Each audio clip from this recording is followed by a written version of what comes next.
সম্পন্ন হলো জি বাংলা সারেগামাপা 2025-26 আসর।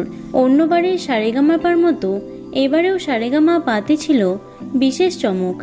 বাংলার সবচেয়ে বড় সঙ্গীতের মঞ্চে এবার ছিল নবরত্ন বিচার মণ্ডলী, সাথে পরিচালনায় ছিলেন সকলের প্রিয় আবির। আগামী 28 জুন টেলিভিশনের পর্দায় দেখানো হবে এই বিশেষ পর্বটি। তবে জি বাংলা সারেগামাপাতে কে বিজয়ী হলেন আর ফার্স্ট রানার আপ এবং সেকেন্ড রানার আপই বা কারা হলেন তাই নিয়ে এক্সাইটেড ভক্তরা।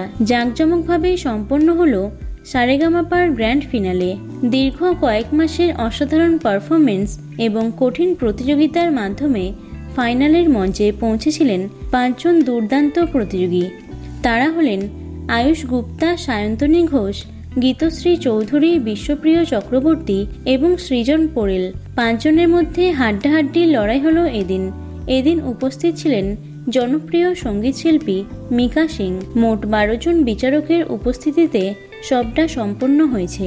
সূত্রের খবর অনুযায়ী 2025-26 জি বাংলা সারেগামাপার চ্যাম্পিয়ন হয়েছে আয়ুষ গুপ্তা এবং ফার্স্ট রানার আপ হয়েছে সায়ন্তনী ঘোষ এবং সেকেন্ড রানার আপ হয়েছে গীতশ্রী চৌধুরী। শুরু থেকেই আয়ুষের পারফরমেন্স নিয়ে দর্শকদের মধ্যে চর্চা ছিল এবং সায়ন্তনী ও গীতশ্রীর পারফরমেন্সও ছিল নজরকাড়া। সবকিছু মিলিয়ে জমজমাট সারেগামাপার গ্র্যান্ড ফিনালে। তবে প্রমির জন্য মন খারাপ ভক্তদের। আগামী 28 জুন টেলিভিশনের পর্দায় টেলিকাস্ট হবে সারেগামাপার গ্র্যান্ড ফিনালে। তো বন্ধুরা, সারেগামাপার গ্র্যান্ড ফিনালের জন্য কে কে এক্সাইটেড অবশ্যই কমেন্টে জানিও। ভিডিওটি লাইক এবং শেয়ার করো। এছাড়াও টলি দুনিয়ার অন্যান্য খবর পেতে চ্যানেলটি অবশ্যই সাবস্ক্রাইব করে রেখো।